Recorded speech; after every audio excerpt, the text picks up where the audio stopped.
Hello all first year students, a very good evening and I wholeheartedly welcome you all for Enlightened Educators. And today is a very important day for you all and very important video for you all because first year students have completed all of their curriculum activities and they are now with their final lab examinations and they'll be starting their examination from 7th, right? Today is 30th, right? So today is 30th and one thing I wanted to tell you, so how many days of time you have? Some 8 days of time. Okay, so now on 8 days of time, what and all you all have to do, right? And how to start practicing for your exams and what and all the tips and tricks that you have to follow while writing your examinations, right? All this will be told in this video, so without miss, please to make sure that you watch it without fail. Okay, so the first and important thing is many students will be afraid that how will the question paper set will be and how will the evaluation is going to take place, right?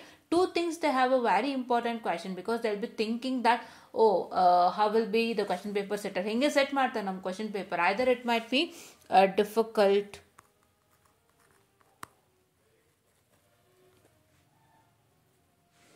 easy, moderate, right? Three things they take into existence. So these three doubts they'll be having, and if they give on the pattern so-called difficult, easy or moderate, how will they evaluate ಅನ್ನೋಂಥದ್ದೆಲ್ಲ ಥರ ಟೆನ್ಷನ್ಗಳು ಇರುತ್ತೆ. So leave off those tensions and start practicing. Okay, so before that, so how to start practicing is a very big question for you all, right? So ನೀವು ಹೇಗೋ ಇಷ್ಟು ದಿನ ಹೆಂಗೋ ಓದ್ಕೊತಾ ಇದ್ರಿ ಒಂದು daily basis and ಟೆಸ್ಟ್ಗೂ ಕೂಡ ಕೆಲವ್ರು ಏನು ಮಾಡೋದು ಅಂದರೆ ಟೆಸ್ಟ್ ಹಿಂದೊಂದು ದಿನ ಓದ್ಕೊಂಡೋಗಿ ಟೆಸ್ಟಿಗೆ ಅಟೆಂಪ್ಟ್ ಮಾಡ್ದವ್ರಿದ್ದಾರೆ. ಸೊ ಆದರೆ ಎಕ್ಸಾಮ್ಗೆ ಅಂತ ಪ್ರಾಪರಾಗಿ ಕೂತಾಗ how you have to start studying, this is a very important question that everybody gets into the mind and here is an answer for you. What is the answer is the first point, sorry for the distraction. The very first point that you all have to look at is you all have to maintain a standard while studying.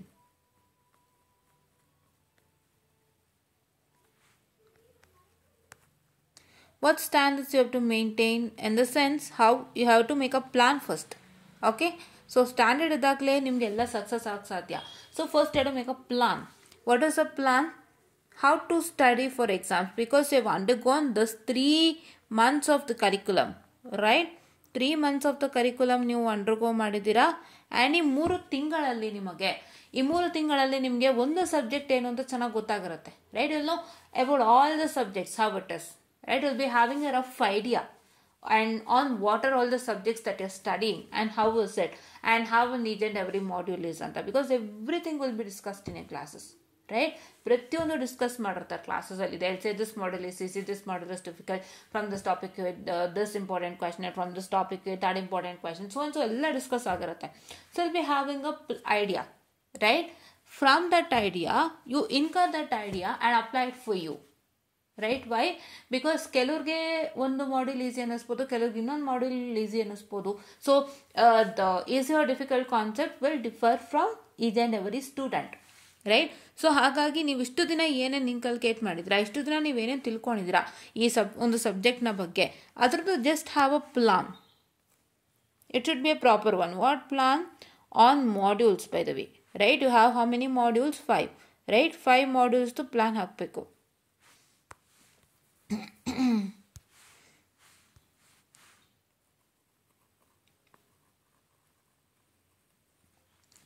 Right, you have 5 modules and what's that you have to do is you have to just, what I can say, start with the easiest module first. So ನೀವೇನು ಮಾಡಬೇಕು, plan ಮಾಡ್ಕೋಬೇಕು. ನಾನು ಓದ್ತಾ ಇದ್ದೀನಿ ಎಕ್ಸಾಮ್ಗೆ ಅಂದರೆ which is the first 3 easiest module, first 3.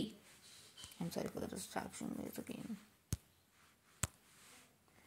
First 3 easiest module ನನಗೆ ಯಾವುದಾಗಿರುತ್ತೆ and those 3 easiest module should yield you 60 marks for sure.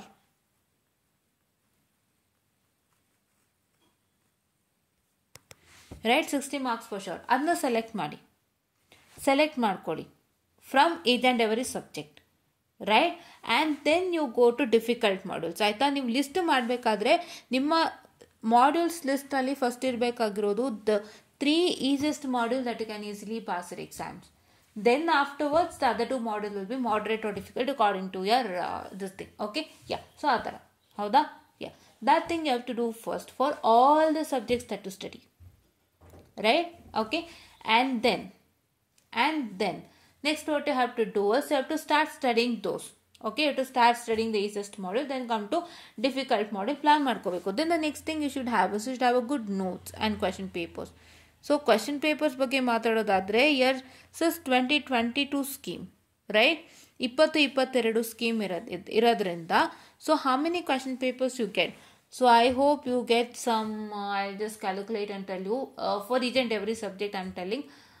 It will be 1 2 3 4 and 5 and 1 2 3 so you will get some 7 to 8 papers guys for each and every this thing. Okay, including backlog ಸೇರಿಸಿ ಹೇಳ್ತಾ ಇದ್ದೀನಿ.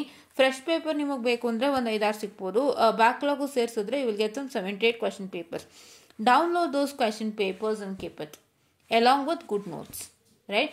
A good notes will help you a lot. So good notes and 7 to 8 previous year question papers along with what I can say the this one, the list of all the models, that is easiest model and difficult model, ಅದಿಷ್ಟು ಇಟ್ಕೋಬೇಕು. ಅಷ್ಟನ್ನು ಇಟ್ಕೊಂಡು ನೀವು ಓದಕ್ಕೆ start ಮಾಡಬೇಕು. ಹಾಗೆ have to study in that ಅಂದರೆ have to start with first easiest 3 modules that will help you crack your exam. ಆ 3 ಮಾಡ್ಯೂಲೇ ನಿಮ್ಮನ್ನು ಎಲ್ಲಿಗೆ ತಂದು ನಿಲ್ಲಿಸುತ್ತೆ? ಆ 3 ಮಾಡ್ಯೂಲೇ ನಿಮ್ಮನ್ನು ಎಲ್ಲಿಗೆ ತಂದು ನಿಲ್ಲಿಸುತ್ತೆ ಅಂದರೆ 60 ಮಾರ್ಕ್ಸಿಗೆ ನಿಲ್ಲಿಸುತ್ತೆ. Why I'm telling you this is because, so see ivaga what happens is you start writing, you have an exam, say physics or chemistry, you start writing, you will get the answer papers and you start writing it. After you write it, what happens is that, so when you see the question paper, you start in an order, right? New order start ಮಾಡ್ತೀರಾ ಅಂತ ಇಟ್ಕೊಳ್ಳಿ. That's module 1 2 3 4 5. After you start it in an order, so then what's that going to happen is that, so you might have forgotten some things in the module wherein you will get stuck in the middle. ಎಲ್ಲೋ stuck ಆಗಿಬಿಡ್ತೀರಾ. ಅವಾಗ ಮಧ್ಯದಲ್ಲಿ ಅದು ಅರ್ಧ cut ಮಾಡಿ ಹೋಗ್ಬಿಡ್ತೀರಾ and ಮತ್ತೆ ಮುಂದಕ್ಕೆ ಇನ್ನೊಂಚೂರು ಬರೀತೀರಾ, ಹಂಗೆ ಕಟ್ ಮಾಡ್ತೀರಾ. ಲೈಕ್ ಸೇ ರೈಟಿಂಗ್ module 1 ನಿಮ್ಗೆ 1B ಏನೋ ಒಂಚೂರು ಕಟ್ ಆಯಿತು ಅಂದ್ಕೊಳ್ಳಿ, 1B ಒಂದು ಕಾಲು ಭಾಗ ಬರೀತೀರಾ. ಮತ್ತೆ ತಿರ್ಗಿ ಏನು ಮಾಡ್ತೀರಾ, ಇವು ಕೊಟ್ಟು 2A ಅಂತ ಇಟ್ಕೊಳ್ಳಿ, ಅಲ್ಲೂ ಕೂಡ ಒಂದು ಅರ್ಧ ಭಾಗ ಬರೀತೀರಾ. ಈ ಥರ ಕಟ್ ಆಗ್ತಾ ಇರುತ್ತೆ. ಸೊ ಈ ಥರ ಕಟ್ ಆದಾಗ ಏನಾಗುತ್ತೆ, evaluator will lose hopes and interest on you. So ಇವ್ಯಾಲ್ಯೂಟರ್ಗೆ ಯಾವಾಗ ಇಂಟ್ರೆಸ್ಟ್ ಬರಬೇಕು ಅಂದರೆ when you just what I can say write it properly. So first and the foremost thing, first impression is the best impression for you all. ಇದನ್ನು ನಾಲ್ಕನದಲ್ಲಿ ಇಟ್ಕೊಳ್ಳಿ, because these are all very important things which I even didn't know and I got to know too late ಅಲ್ವಾ. First and second ಸೆಮ್ಮಲ್ಲಿ ಇವೆಲ್ಲ ನಮ್ಗೆ ಐಡಿಯಾನೇ ಇರಲಿಲ್ಲ. ನಾವು ಮುಂದೆ ಹೋಗ್ತಾನೆ ಎಲ್ಲ ತಿಳ್ಕೊಂಡಿದ್ದು. ನಮ್ಗೆ ಹೆಂಗಿತ್ತು ಅಂದರೆ ಪಾಠ ಹೇಳ್ಕೊಡ್ತಿದ್ರು, ನಾವು ಕೇಳಿಸ್ಕೊತಾ ಇದ್ವಿ, ಬರೀತಾ ಇದ್ವಿ ಅಷ್ಟೇ. ಬಟ್ ನಾವು we are getting lots of inputs from here, right? So ಅದನ್ನೆಲ್ಲ ತಿಳ್ಕೊಂಡು ನೀವು ಸ್ಟಾರ್ಟ್ ಮಾಡಿ, ಓಕೆನಾ? First impression is the best impression.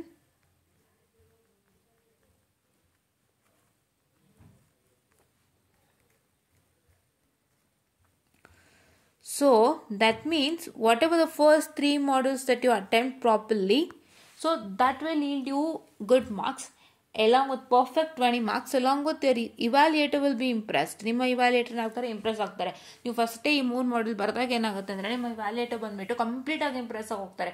ಯಾವ ಮಟ್ಟದ ಒಂದು ಇಂಪ್ರೆಸ್ ಆಗ್ತಾರೆಪ್ಪ ಅಂತ ಹೇಳಿದ್ರೆ ಅವರಿಗೆ ತುಂಬ ಖುಷಿ ಆಗುತ್ತೆ.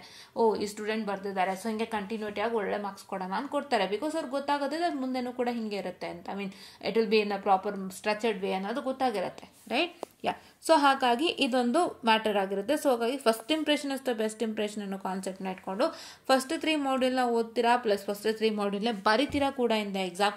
Then after that you go to difficult module. Same difficult module, if you finding it very difficult to study any concept, I kindly suggest you to check the question paper and list out the question from the question paper and you to start start studying only that much, right? If you're finding it very difficult, because ಅಲ್ಲಿಂದ ಒಂದು question 10 marks ಬಂದರೂ ನಿಮ್ಗೆ ಉಳಿಸುತ್ತೆ. So ಅದಕ್ಕೆ ಅದೊಂದನ್ನು ಮಾಡ್ಕೊ. Next ಏನು ಮಾಡಬೇಕು ಅಂದರೆ ಅದರಲ್ಲೂ ಏನು ಮಾಡಬೇಕು, ಇವಾಗ 3 ಮಾಡ್ಯೂಲ್ ಓದ್ತೀನಿ ನಾನು ಹೇಳಿದೆ. ಫಸ್ಟು ಈಸಿ 3 ಮಾಡ್ಯೂಲ್ ಓದ್ರಪ್ಪ, ಆಮೇಲೆ ಡಿಫಿಕಲ್ಟ್ ತೊಗೊಳ್ರಪ್ಪ. ಆಮೇಲೆ ನೀವೇನು ಮಾಡ್ತೀರಾ ಅಂದರೆ ಬರಿಬೇಕಾದ್ರೂ ಕೂಡ ಈಸಿ 3 ಮಾಡ್ಯೂಲ್ ಫಸ್ಟು, ಡಿಫಿಕಲ್ಟ್ ಆದಮೇಲೆ ಅಂತ ಹೇಳಿದ್ದೆ ಅಲ್ವಾ, ಆಮೇಲೆ ಡಿಫಿಕಲ್ಟ್ ಬರ್ರಿ ಅಂತ. ಅದರಲ್ಲೂ ಇನ್ನೇನು ಮಾಡ್ಬೋದು, ಸುಮ್ಮನೆ 3 ಮಾಡ್ಯೂಲ್ ಓದ್ತೀರಾ? Will you just blindly study simply 3 modules? Is it possible? Never. ಏನು ಮಾಡಬೇಕಂದ್ರೆ first while studying any module, have a list of question paper questions and non-QP questions. ಏನಿದು ಡಿಫ್ರೆನ್ಸಿಯೇಷನ್ ಹೇಳ್ತಿದ್ದಾರಲ್ಲ ಅಂತ ಅಂದ್ಕೋಬೇಡಿ. So first question paper questions ಅಂದರೆ ಏನಪ್ಪ ಅಂತ ಹೇಳಿದ್ರೆ, ಸೊ ಇವಾಗ ನಿಮಗೆ ಕ್ವಶನ್ ಪೇಪರ್ಲಿ ಆ ಒಂದು ಮಾಡೆಲ್ಗೆ ಸಂಬಂಧಪಟ್ಟಂತೆ ಕ್ವಶನ್ಸನ್ನು ಕೊಟ್ಟಿರ್ತಾರೆ. ಆ ಕ್ವಶನ್ಸ್ ಯಾವ್ಯಾವುದು ಅಂತ ಲಿಸ್ಟ್ ಮಾಡ್ಕೊಳ್ಳಿ. ಆ್ಯಂಡ್ ಯಾವ ಒಂದು ನಾನ್ ಕ್ವಶನ್ ಪೇಪರ್ ಕ್ವಶನ್ಸ್ ಅಂದರೆ ಯಾವ ಒಂದು ಟಾಪಿಕ್ಕಿಂದ ಕ್ವಶನ್ ಪೇಪರ್ ಕೊಟ್ಟಿಲ್ಲ, ಅಂದರೆ ಯಾವ ಒಂದು ಟಾಪಿಕ್ಕಿಂದ ನಿಮಗೆ ಕ್ವಶನ್ಸನ್ನು ಕೊಟ್ಟಿಲ್ಲ ಆ ಒಂದು ಪರ್ಟಿಕ್ಯುಲರ್ ಕ್ವಶನ್ ಪೇಪರ್ನಲ್ಲಿ, ಆ ಟಾಪಿಕ್ನ ಸಪ್ರೇಟ್ ಮಾಡ್ಕೊಳ್ಳಿ. ಸಪ್ರೇಟ್ ಮಾಡಿಕೊಂಡು ಫಸ್ಟು ಇದಕ್ಕೆ ಒಂದು ಹೆಚ್ಚಿನ ಕಾನ್ಸಂಟ್ರೇಷನನ್ನು ಕೊಡ್ತೀರಾ, to give more concentration to this and then to this. ಹಾಗಂತ ಇದನ್ನು ಬಿಡಲೂಬಾರ್ದು. ಈ ನಾನ್ ಕ್ವಶನ್ ಪೇಪರ್ ಕ್ವಶನ್ ಬಿಟ್ಬಿಟ್ರೆ, ನಾನು ಬರೀ ಕ್ವಶನ್ ಪೇಪರ್ ಓದ್ತೀನಿ ಸಾಕು ಅಂತ ಬಿಟ್ಟರೆ ಅದೇ ಪ್ರಾಬ್ಲಮ್ ಆಗುತ್ತೆ. ಬಿಕಾಸ್ ಎಷ್ಟೋ ಸಲ ನಾನು ಎಕ್ಸ್ಪೀರಿಯೆನ್ಸ್ ಮಾಡಿದ್ದೀನಿ. ನಾವು ಎಷ್ಟೋ ಸಲ ಕ್ವಶನ್ ಪೇಪರ್ ಕ್ವಶನ್ ಶಿಸ್ತಾಗಿ ಓದ್ಕೊಂಡು ಹೋಗಿರ್ತೀವಿ, ಯಾವ್ದು ಕೇಳಿರಲ್ಲ ಅದು ಬಂದಿರುತ್ತೆ. ಅವಾಗ ನಮಗೆ ಒಂಥರ it will be like A problem for us. ನಾವೇನು ಓದ್ಕೊಂಡು ಹೋಗಿದ್ವಿ ಅದು ಬಂದಿಲ್ಲ ಅಂತ ಆಗುತ್ತೆ. ಬಟ್ ಆದರೂ ಅದನ್ನು ಎಲ್ಲರೂ ಒಪ್ಪಲ್ಲ. Even parents don't agree. Because ನೀವು ಬರೀ ಕ್ವಶನ್ ಪೇಪರ್ ಓದಿದೆ, ಬೇರೆ ಟಾಪಿಕ್ ಓದಿದ್ಯಾ, ಬೇರೆ ಟಾಪಿಕ್ ಬಿಟ್ಬಿಟ್ಟೆಲ್ಲ ಅಂತಾರೆ. ಸೊ ನೀನು ಎಲ್ಲ ಓದಿದ್ದು if it is out of the syllabus then ಪರವಾಗಿಲ್ಲ, ಎಲ್ಲ ಓದಿದ್ರು ಪಾಪ ಔಟ್ ಆಫ್ ಸಿಲೆಬಸ್ ಕೊಟ್ಟಿದ್ದಾರೆ ಅಂತಾರು ಅನ್ಕೋತಾರೆ. ಬಟ್ ನೀವು ಬರೀ ಕ್ವಶನ್ ಪೇಪರ್ ಓದ್ಬಿಟ್ಟು ನಿಮಗೆ ನಾನ್ ಕ್ವಶನ್ ಪೇಪರ್ ಕ್ವಶನ್ ಅಂದರೆ ಎಕ್ಸ್ಟ್ರಾ ಟಾಪಿಕ್ಸ್ ಏನೇನು ಉಳ್ಕೊಂಡಿತ್ತು ಸಿಲೆಬಸ್ಸಲ್ಲಿ ಅದರಿಂದ ಕ್ವಶನ್ಸ್ ಬಂದುಬಿಟ್ಟು ನೀವು ನಾವು ಓದಿದ್ದೆಲ್ಲ ಬಂದಿಲ್ಲ ಅಂತಂದರೆ ಅವಾಗ ನಿಮ್ನ ಯಾರೂ ಒಪ್ಪಲ್ಲ. So this is the problem. So ಹಾಗಾಗಿ ಅಂತ ಇದಕ್ಕೆ ಇದು ಮಾಡೋಕ್ಕೆ ಹೋಗಬೇಡಿ. ದ ಒನ್ ಮ್ಯಾಟರ್ ಇಸ್ ನೀವು ಎಲ್ಲ ಓದ್ಕೊಂಡು ಹೋಗಿ, ಮಾಡ್ಯೂಲಲ್ಲಿರೋ ಎಲ್ಲ ಟಾಪಿಕ್ನ ಓದ್ಕೊಂಡು ಹೋಗಿ, if it was out of syllabus or if it is out of syllabus then ಅವಾಗ ನಿಮ್ಮನ್ನು ಒಪ್ಕೊಳ್ತಾರೆ. ಬಟ್ ನೀವು ಅದರಲ್ಲೇ ಚೂರು ಚೂರು ಚೂರು ಅಂದರೆ ಯಾರೂ ಒಪ್ಪಲ್ಲ. ಚೂರು ಚೂರುನೇ ನೀವು ಓದಿರೋದು, ನಾನು ಅದು ಬಿಟ್ಟು ಬೇರೆ ಬಂದಿದೆ ಅಂತಂದರೆ ಅದನ್ನು ಯಾರೂ ಒಪ್ಪಲ್ಲ. ಬಿಕಾಸ್ ನೀವು ಅದನ್ನು ಓದಬೇಕಾಗಿತ್ತು. Because it is there in the syllabus and nothing was asked out of the syllabus, right? So ಇದೊಂದು ಕಾನ್ಸೆಪ್ಟ್. ಸೊ ಹಾಗಾಗಿ ನೀವು ದಯವಿಟ್ಟು ಈ ಥರ ಓದಿ, ಆಯಿತಾ? ಫಸ್ಟು ಕ್ವಶನ್ ಪೇಪರ್ ಕ್ವಶನ್ಸ್ ಎಲ್ಲ ತಿಳ್ಕೊಂಡು ಪ್ರಾಮುಖ್ಯತೆಯನ್ನು ಕೊಡಿ, ಚೆನ್ನಾಗಿ ಪ್ರಾಮುಖ್ಯತೆಯನ್ನು ಕೊಡಿ. ಆಮೇಲೆ ನಾನ್ ಕ್ವಶನ್ ಪೇಪರ್ ಕ್ವಶನ್ಸಿಗೆ ಬನ್ನಿ. ಸುಮ್ಮನೆ ಎಲ್ಲ ಮಾಡ್ಯೂಲಲ್ಲಿರೋಂಥ ಎಲ್ಲ ಟಾಪಿಕ್ನ ಒಂದೇ ಆರ್ಡ್ರಲ್ಲಿ ಓದಬೇಡಿ. ಒಂದೇ ಆರ್ಡ್ರಲ್ಲಿ ಓದೋದ್ರಿಂದ ಪ್ರಯೋಜನ ಇಲ್ಲ. ಪ್ರಯೋಜನ ಇದೆ, ಬಟ್ ಏನು ಅಂತಂದರೆ ನಿಮಗೆ ಯಾವ ಕಾನ್ಸೆಪ್ಟ್ ಹೆಚ್ಚಿನ ಇಂಪಾರ್ಟೆನ್ಸ್ ಅಂತ ನಿಮಗೆ ಗೊತ್ತಾಗೋದಿಲ್ಲ. ಬಿಕಾಸ್ ಏನಾಗಿರುತ್ತೆ, ಕೆಲವೊಂದು ಕಾನ್ಸೆಪ್ಟ್ಸು ರಿಪೀಟ್ ಆಗ್ತಿರುತ್ತೆ ಆ್ಯಂಡ್ ಅದೇ ಜಾಗದಲ್ಲಿ ಪ್ರತಿ ವರ್ಷ ಇರುತ್ತೆ. ಸೊ ಅಂಥದ್ದನ್ನ ನೀವು ಮಿಸ್ ಮಾಡ್ಕೋತೀರಾ. ನೀವು ಜಸ್ಟು ಮಾಡ್ಯೂಲಲ್ಲಿ ಏನು ಟಾಪಿಕ್ಗಳಿದೆ ಅಂದರೆ ಸುಮ್ಮನೆ ಹಾಗೆ ಓದ್ಕೊಂಡು ಹೋಗ್ತಿದ್ರೆ ನೀವು ಓದ್ತೀರಾ, ತಲೆಗೆ ಹೋಗುತ್ತೆ, ಬಟ್ ನಿಮ್ಗೆ ಅದೆಷ್ಟು ಇಂಪಾರ್ಟೆಂಟ್ ಅನ್ನೋದು ಗೊತ್ತಿರೋದಿಲ್ಲ. ಕೆಲವೇನಾಗುತ್ತೆ ಗೊತ್ತಾ, ಸುಮ್ಮನೆ ಮಾಡ್ಯೂಲಲ್ಲಿರೋ ಎಲ್ಲ ಟಾಪಿಕ್ಸ್ನ ಓದ್ಕೊಂಡು ಹೋಗ್ತೀರಾ. ನೀವು ಹೆಂಗೆ ಓದ್ತೀರಾ ಅಂದರೆ ಓದಿರ್ತೀರಾ, ಬಟ್ ನಿಮ್ಗೆ ಎಕ್ಸಾಮ್ ಹಾಲಲ್ಲಿ ಹೋದಾಗ ಕೆಲವೊಂದು ಸಣ್ಣ ಪುಟ್ಟದ್ದು ಮರ್ತೋಗೋವಂಥದ್ದು, ಇಲ್ಲ ಸ್ಟಕ್ ಆಗೋವಂಥದ್ದು ಆಗ್ಬಿಡುತ್ತೆ. ಸೊ ಅಂಥದ್ದಾದಾಗ ಯಾವುದೊಂದು ಇಂಪಾರ್ಟೆಂಟ್ ಕ್ವಶನ್ಗೆ ಹಂಗೆ ಆಗ್ಬಿಟ್ಟಾಗ ನಿಮ್ಗೆ ಪ್ರಾಬ್ಲಮ್ ಆಗುತ್ತೆ. ಸೊ ಅದನ್ನೆಲ್ಲ ಮಾಡೋದಂತೆ ಅಚ್ಚುಕಟ್ಟಾಗಿ ಈ ಥರ ಪ್ಲಾನ್ ಹಾಕ್ಕೊಂಡು, ನಂಗೆ ಇದರಿಂದ ಈ ಕ್ವಶನ್ಸ್ ಬರ್ತಾ ಇದೆ, ಸೊ ಅದನ್ನೇ ನಾನು ಓದಬೇಕು ಫಸ್ಟು, ಆಮೇಲೆ ನಾನು ಬೇರೆ ಟಾಪಿಕ್ಸ್ ಓದ್ತೀನಿ ಅಂತ ಓದಬೇಕು. ಆ ಥರ ಪ್ಲಾನ್ ಮಾಡಿದ್ರೆ ನೀವು ಇಂಪಾರ್ಟೆಂಟ್ಗೆ ಒತ್ತು ಕೊಟ್ಟಂಗೆ ಆಗುತ್ತೆ. ಆ್ಯಂಡ್ ಇಂಪಾರ್ಟೆಂಟ್ ಚೆನ್ನಾಗಿ ಓದಿರ್ತೀರಾ. ಸೊ ದಟ್ ಅದೇ ಬಂತು ಅಂದರೆ ನೀವು ಖಂಡಿತ ಮಾರ್ಕ್ಸ್ ತೊಗೊಳ್ತೀರಾ. ಅದಕ್ಕೆ ಹೇಳ್ತಿರೋದು, ಯಾವುದನ್ನೇ ಓದಬೇಕಾದ್ರೂ ಫಸ್ಟ್ ಇಂಪಾರ್ಟೆಂಟ್ ಏನು, ಹೆಂಗಿದೆ ಅಂತ ತಿಳ್ಕೊಳ್ಳೇಬೇಕು. ಅಷ್ಟು ತಿಳ್ಕೊಳ್ದೆ ನೀವು ಓದ್ತೀನಿ, ನಾನು ಎಲ್ಲಾನು ಓದ್ತೀನಿ ಅಂದರೆ ಟೈಮು ಕನ್ಸಂಪ್ಷನ್ ಜಾಸ್ತಿ ಆಗುತ್ತೆ. ಟೈಮ್ ಕನ್ಸಂಪ್ಷನ್ ಉಳಿತಾಯ ಅಂದ್ರೆ ಇದ್ದಾನೆ, ಅದಲ್ವಾ? ಟೈಮ್ ಉಳಿತಾಯ ಮಾಡೋದಂದ್ರೆ ಇದ್ದಾನೆ, ಆಯಿತಾ? ಈ ಥರ ಒಂದು ಪ್ಲ್ಯಾನ್ ಮಾಡ್ಕೊಂಡು ಎಲ್ಲನೂ ಓದ್ಕೊಳ್ಳಿ. ಹೆಂಗೆ ಓದಬೇಕು ಅಂತ ಗೊತ್ತಾಗಿದೆ. ಏನಿರ್ಬೇಕು ನಿಮ್ಮ ಕೈಯಲ್ಲಿ, you should have a good notes. 7 to 8 question paper previous ಸಿಗುತ್ತೆ ನೋಡಿ, ಆಯಿತಾ? ಎಲ್ಲಿ ಅಂದರೆ VTU ರಿಸೋರ್ಸಲ್ಲಿ ಸಿಗುತ್ತೆ. ಫಸ್ಟ್ ಇಯರ್ ಮಕ್ಳಿಗೆಲ್ಲ ಹೇಳ್ಕೊಡ್ಬೇಕಲ್ಲ, ಹೊಸ್ತಲ್ಲ. ಎಸ್, VTU ರಿಸೋರ್ಸ್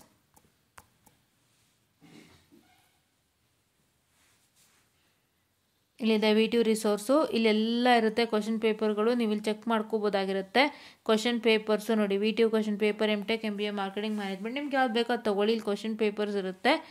ಆ್ಯಂಡ್ ಇದರಲ್ಲಿ ಬ್ರಾಂಚ್ ನೇಮ್ CS ಇರುತ್ತೆ. ಫಸ್ಟ್ ಸೆಮಿಸ್ಟ್ರಿಗಂತಲೂ ಇರುತ್ತೆ, ತೊಗೋಬೋದು. ಇಲ್ಲ ಅಂತ ಹೇಳಿದ್ರೆ ನೀವು ಫಸ್ಟ್ ಟೈಮ್ ಮತ್ತು ಸಪ್ರೇಟಾಗಿ ಚೆಕ್ ಮಾಡಿ.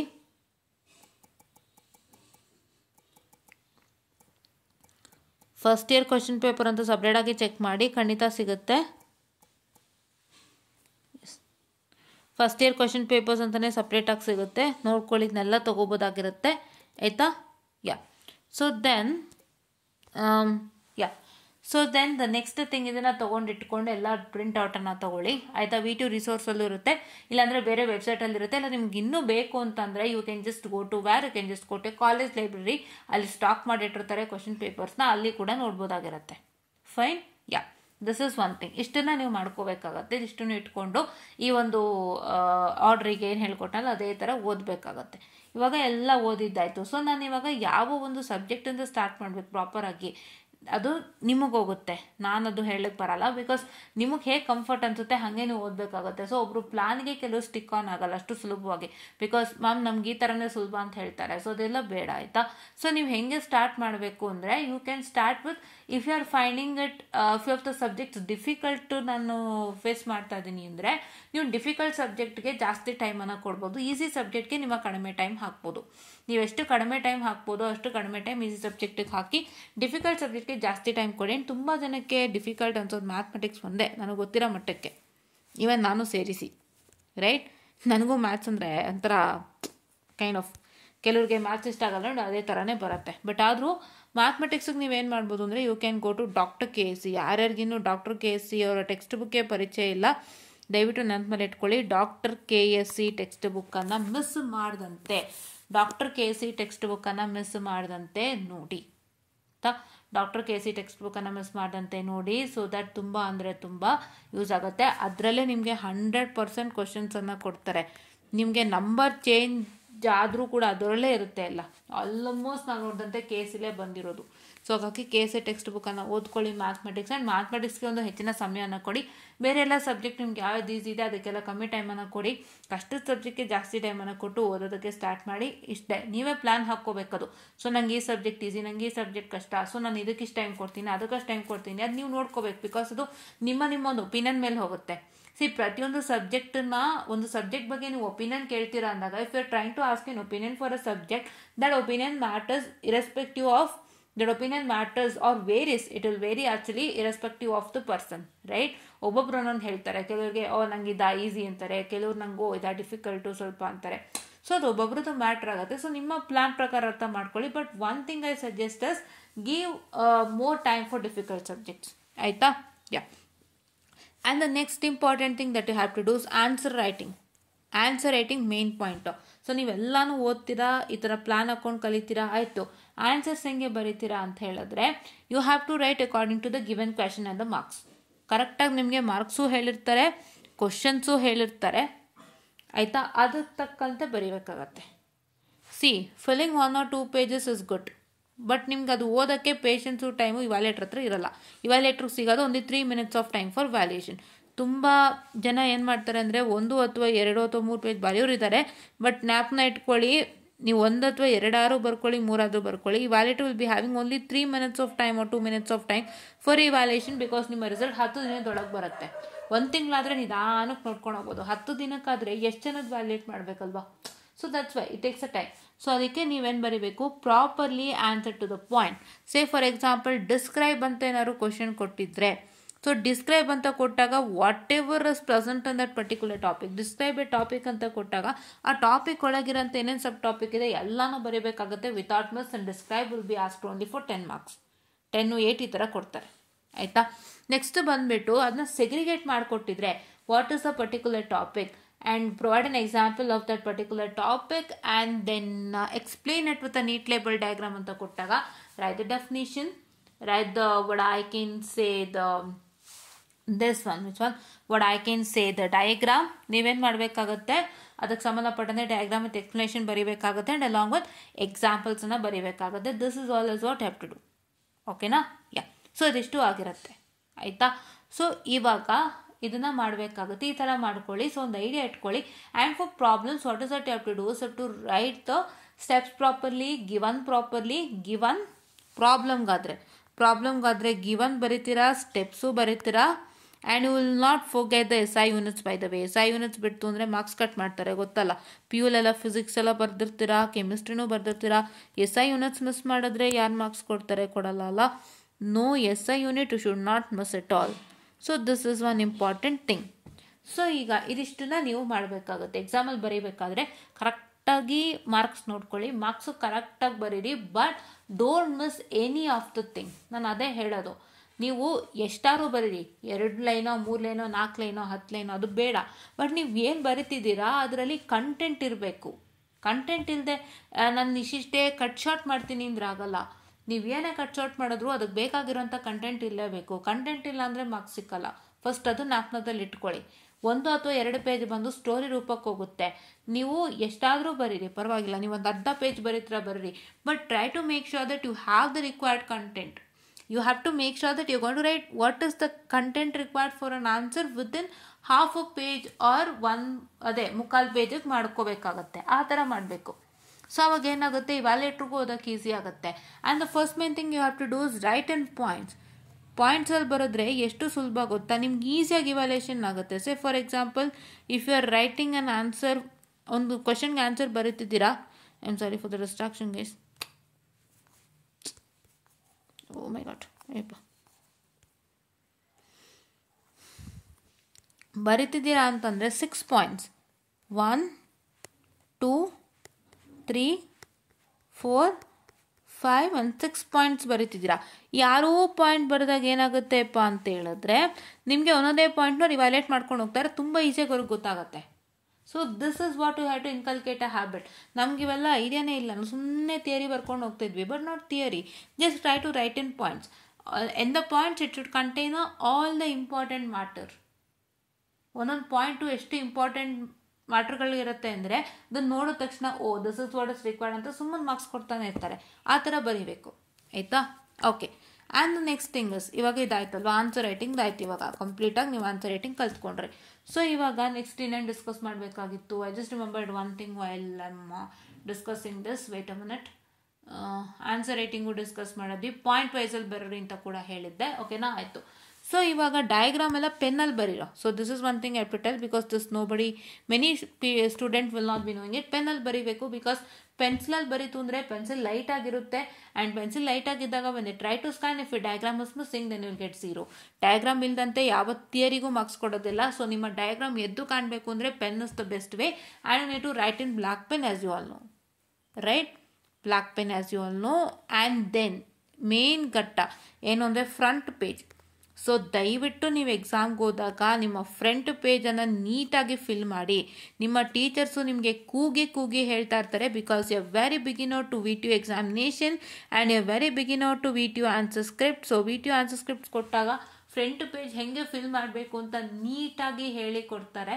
ಕೇಳಿಸ್ಕೊಳ್ಳಿ, 2 ಸತಿ ಇಲ್ಲ 4 ಸತಿ ಕೇಳಿ. ಡೌಟ್ ಇದ್ದರೆ ಪರವಾಗಿಲ್ಲ, ಟೀಚರ್ ಏನು ಅಂದ್ಕೊಂಡ್ರು ಪರವಾಗಿಲ್ಲ, 2 ಸತಿ ಆದರೂ ಸರಿ, 4 ಸತಿ ಆದರೂ ಸರಿ. ಗೊತ್ತಾಗ್ಲಿಲ್ವಾ? ದಯವಿಟ್ಟು ಕೇಳಿ. ಯಾಕೆ ಅಂತಂದರೆ ಎಷ್ಟೋ ಜನಕ್ಕೆ ವಿತ್ತಳ್ಳಾಗೋಗಿದೆ. ಯಾಕೆ? ಅವ್ರು ತಪ್ಪು ಮಾಡಿರ್ತಾರಲ್ಲ ಅದಕ್ಕೆ. ಏನು ಗೊತ್ತಾ, ಒಂದು ಸ್ಟೂಡೆಂಟ್ ಮಿಸ್ಟೇಕ್ ಮಾಡ್ತಾರೆ ಫ್ರಂಟ್ ಶೀಟಲ್ಲಿ. ಆ ಫ್ರಂಟ್ ಶೀಟಲ್ಲಿ ಏನು ಮಿಸ್ಟೇಕ್ ಮಾಡ್ತಾರೆ, ಆ ಮಿಸ್ಟೇಕನ್ನು ಟೀಚರ್ ಆದವ್ರು ತಿದ್ದಬೇಕಂದ್ರೆ ಅವರು ಒಂದ್ಸತಿ ಚೆಕ್ ಮಾಡ್ತಾರೆ, ಫ್ರಂಟ್ ಶೀಟ್ ಇಸ್ ಪ್ರಾಪರ್ ಅಂತ ಚೆಕ್ ಮಾಡಿ ಒಂದು ಇನ್ವಿಜಿಲೇಟರ್ ಸೈನ್ ಆಗುತ್ತೆ.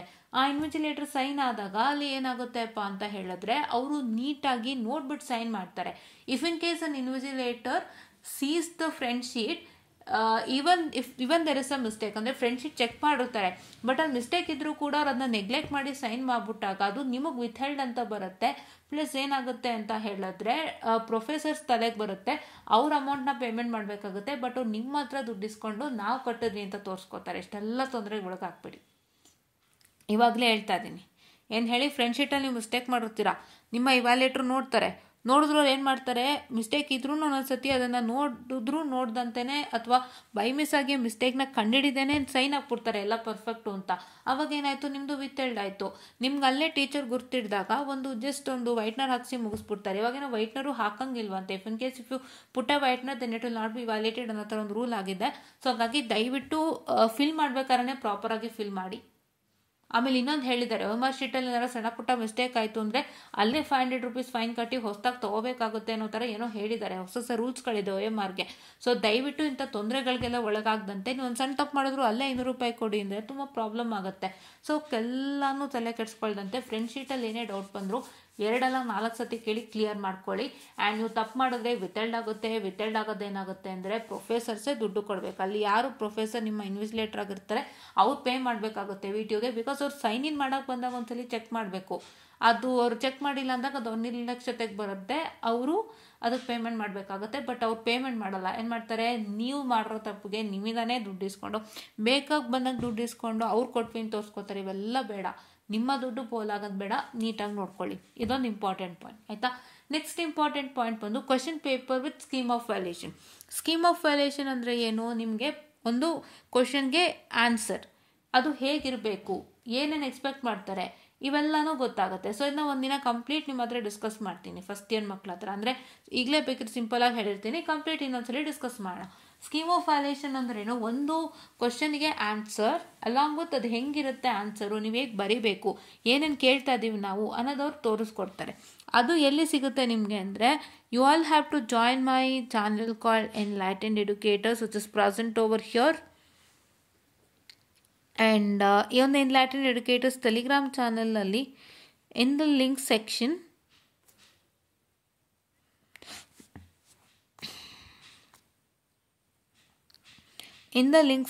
we have the scheme of violation over here, wherein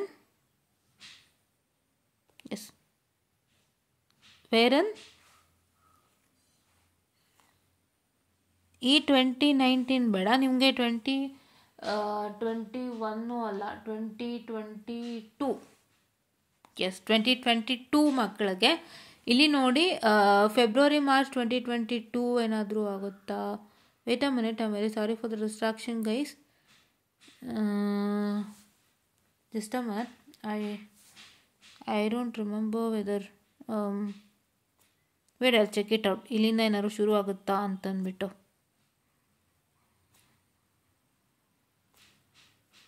okay, ಇದಿಲ್ಲಿಗೆ last ಆಗಿದೆ. ಹಾಗಾದರೆ ನಿಮಗೆ 2023ಇಂದ ತೊಗೊಳ್ಳಿ. ಇಲ್ಲಿಂದ ತೊಗೊಂಡು ನೀವು ಚೆಕ್ ಮಾಡಿದವಾಗ you will get the required ಸಬ್ಜೆಕ್ಟಲ್ಲಿ ತೋರಿಸ್ತೀನಿ ನೋಡಿ. ಇಲ್ಲಿ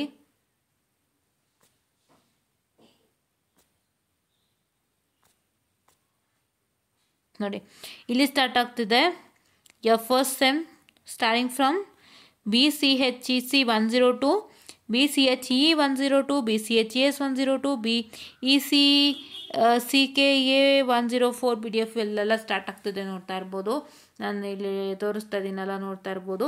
ಸೊ ಇದೆಲ್ಲ ಫಸ್ಟ್ ಇಯರ್ದು. ಸೊ ಎಲ್ಲಿಂದ ಸ್ಟಾರ್ಟ್ ಆಗುತ್ತೆ? Jan Feb 2023, June July 2023, and here is 2024, December 2023, Jan 2024 and June July 2024. ಇದಿಷ್ಟರಲ್ಲಿ ಸಿಗುತ್ತೆ ಆಯಿತಾ. ಇದಿಷ್ಟರಲ್ಲಿ ನೀವೇನು ಮಾಡಬೇಕಪ್ಪ ಅಂತ ಹೇಳಿದ್ರೆ, you need to access the question papers along with scheme of violation so that it helps you a lot ಆಯಿತಾ. So ಇದನ್ನು ದಯವಿಟ್ಟು ಆಕ್ಸೆಸ್ ಮಾಡ್ಕೊಳ್ಳಿ. ಈಸಿಯಾಗಿ ಸರ್ಚ್ ಕೂಡ ಮಾಡ್ಬೋದು, ಏನಿಲ್ಲ. ನೀವು ಸ್ಕೀಮ್ ಆಫ್ ವ್ಯಾಲ್ಯೂಯೇಷನಲ್ಲಿ ಓಪನ್ ಮಾಡಿದಾಗ ಜಸ್ಟ್ ಸರ್ಚ್ ಇರುತ್ತಲ್ವ ನಾರ್ಮಲ್ ಗೂಗಲ್ ಡ್ರೈವಲ್ಲಿ, ಆ ಒಂದು ಸರ್ಚ್ನ ಮುಖಾಂತರ ನಿಮ್ಮ ಸಬ್ಜೆಕ್ಟ್ ಕೋಡ್ ಹಾಕಿದ್ರೆ ಎಲ್ಲನೂ ಬರುತ್ತೆ. ಅದೊಂದು ಕೂಡ ಮಾಡ್ಕೋಬೋದಾಗಿರುತ್ತೆ ಆಯಿತಾ. ಈ ಸ್ಕೀಮ್ ಆಫ್ ವ್ಯಾಲ್ಯೂಯೇಷನ್ ಇಟ್ಕೊಂಡು ನೀವು ಓದೋದ್ರಿಂದ ನೀವು ಕ್ವಶನ್ ಪೇಪರ್ಸ್ ಇಟ್ಕೋತೀರಾ. ಬರೀ ಕ್ವಶನ್ ಪೇಪರ್ಸ್ ಇಟ್ಕೊಂಡ್ರೆ ಸಾಕು, ಆನ್ಸರ್ಸ್ ಇಟ್ಕೊಳ್ಳಿ. It is on answer paper verified by VTU. I'll reopen it again, please wait.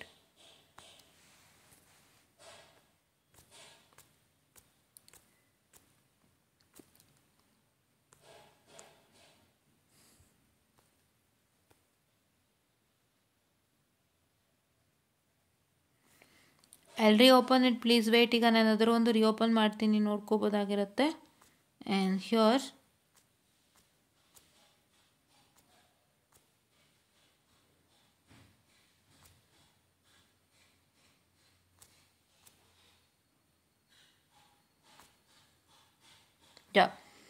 here if I can see one question paper of a chemistry.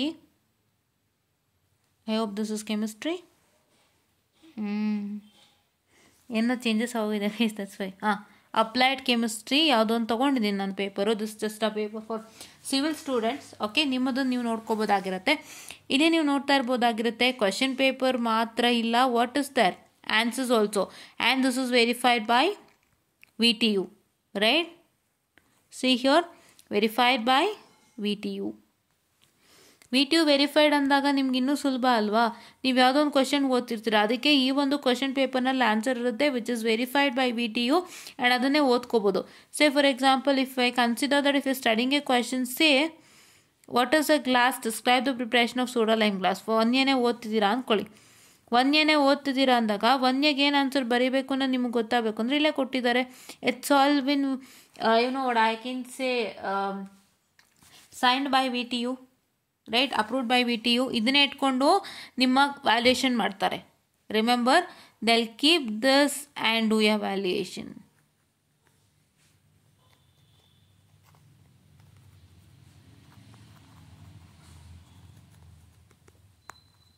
Right, ಕರೆಕ್ಟಾ? So this is very important. ನೋಡಿ ಇಲ್ಲಿ ನೋಡ್ಬೋದು ಏನು ಕೇಳಿದ್ದಾರೆ, glass definition ಹೇಳಿದ್ದಾರೆ and preparation of soda lime process in 4 phases. ಏನು ಇಲ್ಲಿ ನೋಡಿ, ಇಲ್ಲಿ ಕೊಟ್ಟಿದ್ದಾರೆ 4 ಟಾಪಿಕ್ಸನ್ನು ಕೊಟ್ಟಿದ್ದಾರೆ ಆ್ಯಂಡ್ 4 ಪಾಯಿಂಟ್ಸನ್ನು ಕೊಟ್ಟಿದ್ದಾರೆ and each point is having 1, 1, 2 and 2. ನೋಡಿ ಇಲ್ಲೂ ಕೂಡ ಪಾಯಿಂಟ್ ವೈಸ್ ಕೊಟ್ಟಿದ್ದಾರೆ. ನಿಮ್ಗವ್ರು ಎಲ್ಲಾದರೂ ಥಿಯರಿ ಕೊಟ್ಟಿದ್ದಾರಾ? ಇಲ್ಲ. ನೀವೇನು ಮಾಡ್ಬೋದು, ಇದಕ್ಕೊಂದು ದೊಡ್ಡ ಪ್ಯಾರಾಗ್ರಾಫ್ ಬರಿಬೋದು. ಬಟ್ ಇಲ್ಲಿ ಪ್ಯಾರಾಗ್ರಾಫ್ ಕೊಟ್ಟಂತೆ ಪಾಯಿಂಟ್ ವೈಸ್ ಕೊಟ್ಟಿದ್ದಾರೆ. That means that you to write everything in points. So point wise ಕೊಟ್ಟಾಗ ಏನಾಗುತ್ತೆ, ಸೊ ನೋಡಿ ಈಸಿಯಾಗಿ see this is preparation. I am sorry for the distraction later all this stuff. Preparation of raw material preparation first point 1 marks ಕೊಟ್ಟಿದ್ದಾರೆ. Correct ಅಲ್ವಾ? ಪಾಯಿಂಟ್ಸ್ಗೆ ಒಂದು arrow mark ಹಾಕಿದ್ದಾರೆ ನೋಡಿ. And preparation of batch, right, ಪ್ರತಿಯೊಂದಕ್ಕೂ ಒಂದೊಂದು ಮಾರ್ಕ್ಸನ್ನು ಕೊಟ್ಕೊಂಡು ಬಂದಿದ್ದಾರೆ. ಅಂದರೆ ಪ್ರತಿಯೊಂದು ಪಾಯಿಂಟ್ಗೂ ಮಾರ್ಕ್ಸ್ ಹಾಕಿದ್ದಾರೆ. ಸೊ ಈ ಥರ ಬಂದಾಗ ಅವ್ರಿಗೂ ಈಸಿಯಾಗಿ ಐಡೆಂಟಿಫೈ ಆಗುತ್ತೆ. ಸೊ ಈ ಥರ ಇವೆಲ್ಲ ಇದೆ ಸ್ಕೀಮ್ ಆಫ್ ವ್ಯಾಲ್ಯೂಯೇಷನ್. ಒಂದು ಬೆನಿಫಿಟ್ಟು, ನೀವು ಬರೀ ಆನ್ಸರ್ಸ್ ತಿಳ್ಕೊಳ್ಳಲ್ಲ, ಆನ್ಸರ್ ಅಂದರೆ ಆ ಒಂದು ಪಾರ್ಟ್ ಆಫ್ ಆನ್ಸರ್ಗೆ this is definition of class. ಇದು ಈ ಒಂದು ಡೆಫಿನಿಷನ್ ಪಾರ್ಟಿಗೆ ಎಷ್ಟು ಮಾರ್ಕ್ಸು ಆ್ಯಂಡ್ ಈ ಒಂದು ಪ್ರಾಪರ್ಟಿ ಇದಕ್ಕೆ ಎಷ್ಟು ಮಾರ್ಕ್ಸು. ಪ್ರಾಪರ್ಟಿಗೆ ಎಷ್ಟು ಕೊಟ್ಟಿದ್ದಾರೆ, 2 + 2 4 6 ಕೊಟ್ಟಿದ್ದಾರೆ. 6 ಕೊಟ್ಟಿದ್ದಾರೆ, ರೈಟ್, 6 marks ಕೊಟ್ಟಿದ್ದಾರೆ. ಸೊ ನಿಮಗೆ ಬರೀ ಆನ್ಸರ್ ಏನು ಬರೀಬೇಕು ಅನ್ನೋದಷ್ಟೇ ಗೊತ್ತಾಗ್ದಲ್ದೆ ನಮಗೆ ಎಷ್ಟು ಮಾರ್ಕ್ಸಿಗಿದೆ, ಆನ್ಸರು ಎಷ್ಟು ಮಾರ್ಕ್ಸ್ ಡಿವೈಡ್ ಮಾಡಿದ್ದಾರೆ, ಆನ್ಸರ್ನ ಪ್ರತಿಯೊಂದು ಪಾರ್ಟನ್ನು ಎಷ್ಟು ಮಾರ್ಕ್ಸಿಗೆ ಡಿವೈಡ್ ಮಾಡಿದ್ದಾರೆ. ಆ್ಯಂಡ್ ಇನ್ನೊಂದೇನಪ್ಪ ಅಂತ ಹೇಳಿದ್ರೆ ನಮಗೆ ಒಂದು ಪ್ರತಿಯೊಂದು ಕ್ವಶನ್ನ ಎಷ್ಟೆಷ್ಟು ಮಾರ್ಕ್ಸು ಕೊಟ್ಟಿದ್ದಾರೆ ಅಂತ ಕ್ವಶನ್ ಪೇಪರ್ ಹೇಳುತ್ತೆ. ನಿಮ್ಮ ಕ್ವಶನ್ ಪೇಪರು ಒಂದು ಕ್ವಶನನ್ನು ಸಾಧಾರಣವಾಗಿ 10ಗೆ ಕೊಡ್ತಾರೆ ಅಂತ ಹೇಳೋಕ್ಕಾಗಲ್ಲ. ಕೆಲವೊಂದು ಸತಿ 8ಗೂ ಕೊಡ್ಬೋದು, 6ಗೂ ಕೊಡ್ಬೋದು, ಅದು ಅವ್ರಿಗೆ ಬಿಟ್ಟಿದ್ದು. ಸೊ ಆ ಥರ ಕೊಟ್ಟಾಗ ನನಗೀಗ ಒಂದು ಕ್ವಶನ್ ಪೇಪರಲ್ಲಿ 10 marks ಕ್ವಶನ್ ಕೊಟ್ಟಿದ್ದಾರೆ ಅಂದರೆ ನಾನು ಏನು ಆನ್ಸರ್ ಬರೀಬೇಕು ಆ್ಯಂಡ್ 10 marks ಆನ್ಸರ್ನ ಯಾವ ರೀತಿಯಾಗಿ ಡಿವೈಡ್ ಮಾಡಿದ್ದಾರೆ ಒಂದು. ನೆಕ್ಸ್ಟು ನನಗೆ 8 marks ಕೊಟ್ಟಾಗ ನಾನು 8 marksಗೆ ಏನು ಆನ್ಸರ್ ಬರೀತಾ ಇದ್ದೀನಿ, 8 marksನ ಆನ್ಸರ್ ಎಷ್ಟು ಮಟ್ಟಕ್ಕೆ ಡಿವೈಡ್ ಆಗಿದೆ. ಆ್ಯಂಡ್ 6 marksನ ಆನ್ಸರ್ ಎಷ್ಟು ಮಟ್ಟಕ್ಕೆ ಡಿವೈಡ್ ಆಗಿದೆ. ಸೊ ಇದು ಎಲ್ಲನೂ ಕೂಡ ಮ್ಯಾಟ್ರ್ ಆಗುತ್ತೆ. ಸೊ ದಯವಿಟ್ಟು ಏನು ಮಾಡ್ತೀರಪ್ಪ ಅಂತ ಹೇಳಿದ್ರೆ please to make sure that you just use the scheme of valuation while studying. ಇದನ್ನೇ ಇಟ್ಕೊಳ್ಳಿ. Question paper with scheme of valuation ಎಲ್ಲ ಇದೆ. ನಾನು ಹೆಂಗೆ ಹೋಗಬೇಕು ಅಂತ ಹೇಳಿದ್ದೀನಿ. ದಯವಿಟ್ಟು ನಮ್ಮ ಚಾನಲ್ನ ಫಾಲೋ ಮಾಡಿದ್ರೆ ಎಲ್ಲ ಸಿಗುತ್ತೆ, ಆಯಿತಾ? So this is what is all for today's class. ಇದಿಷ್ಟು ಅರ್ಥ ಮಾಡಿಕೊಂಡು ಹೀಗೆ ಫಾಲೋ ಮಾಡಿ. ಫಸ್ಟು ನಿಮ್ಮ ಹತ್ರ ನೋಟ್ಸ್ ಇದೆ question paper with scheme of valuation along with you should have a plan. ನಾನು ಏನು ಹೇಳಿದ್ದೆ, 3 modules easy and 2 modules difficult. ಈ ಥರ ಒಂದು ಪ್ರತಿಯೊಂದು ಸಬ್ಜೆಕ್ಟಲ್ಲಿ ಲಿಸ್ಟ್ ಮಾಡಿಕೊಂಡು ಪ್ಲಾನ್ ಹಾಕೊಂಡು ಓದಿ. And you have to study first difficult ಸಬ್ಜೆಕ್ಟ್ಗೆ ಜಾಸ್ತಿ ಟೈಮ್ ಕೊಡಿ, ಈಸಿ ಸಬ್ಜೆಕ್ಟ್ಗೆ ಕಮ್ಮಿ ಟೈಮ್ ಕೊಡಿ. ಆ್ಯಂಡ್ ಆನ್ಸರ್ ರೈಟಿಂಗ್ ಟಿಪ್ಸ್ ಕೂಡ ಹೇಳಿದ್ದೀನಿ, ಎಲ್ಲನೂ ಹೀಗೆ ಫಾಲೋ ಮಾಡಬೇಕು ಅಂತ. ಇಷ್ಟನ್ನು ಫಾಲೋ ಮಾಡಿ succeed 100% in exam. And all the important questions will be provided in our group. First year ಮಕ್ಕಳಿಗೆ ದಯವಿಟ್ಟು ಬೇಗ ಲ್ಯಾಟ್ರಿನ್ ಎಡ್ಯುಕೇಟರ್ಸ್ ಜಾಯ್ನ್ ಆಗಿ. ಟೆಲಿಗ್ರಾಮ್ ಚಾನಲ್ ನೋಡಿದ್ರೆ ಅದಕ್ಕೆ ಜಾಯ್ನ್ ಆದರೆ ಸಾಕು, ಎಲ್ಲ ಸಿಗುತ್ತೆ ಅಂತ ಹೇಳ್ತಾ I just want to session all and thank you.